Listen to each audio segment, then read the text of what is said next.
You know, occasionally you'll write a routine and perform a routine that is more viable 30 years later than it was at the time you wrote it. And I think that's true of this routine. It had to do with a book called The Hidden Persuaders by Vance Packard, and I think the first book I ever read on the packaging of the president.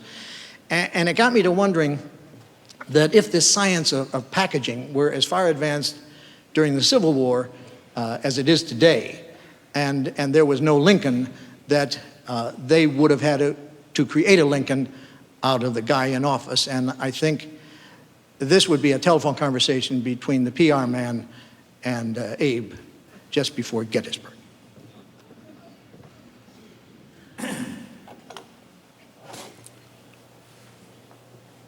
Hi, Abe, sweetheart. How's everything, kid?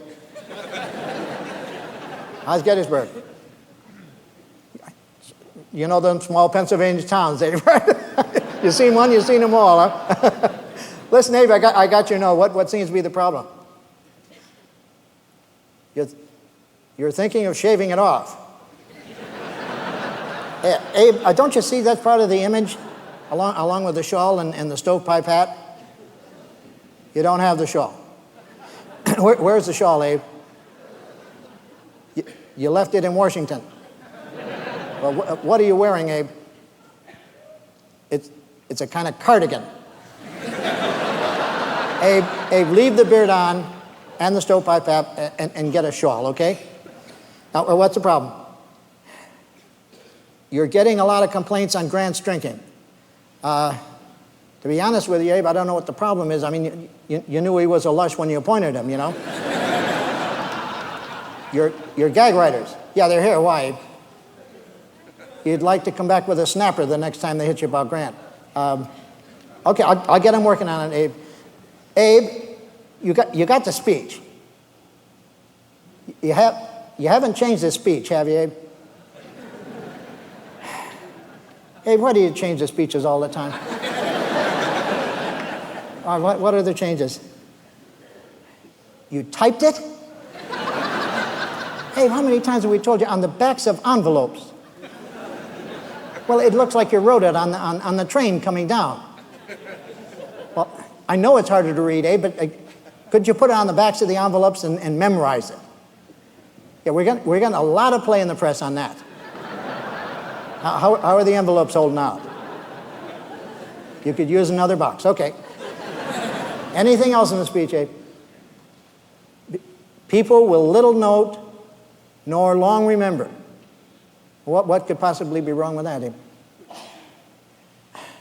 Abe, they'll remember it. Trust me, Abe. Abe, what are you going to say? It was a great speech. I think everybody will remember it. I mean, you come off a bragging. Do the speech the way Charlie wrote it, would you please?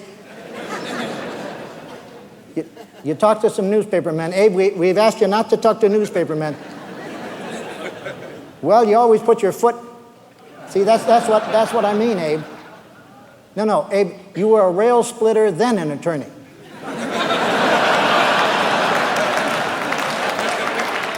So, Abe, you wouldn't give up your law practice to become a rail splitter. Hey, read the bio, will you? It'll save us a lot of trouble on this end. Oh, by the way, the Abe Lincoln T-shirt is coming out Tuesday. Is there any way of working that into the address, do you think? I'll leave that up to you. Play it by ear, right? Yeah, Abe, you got a pencil and paper there? Yeah, would you mind taking this down? You can fool all of the people some of the time, and some of the people all of the time. But you can't fool all the people all the time. Well, you keep doing it differently, Abe. I mean, the last quote we got was, you can fool all the people all the time.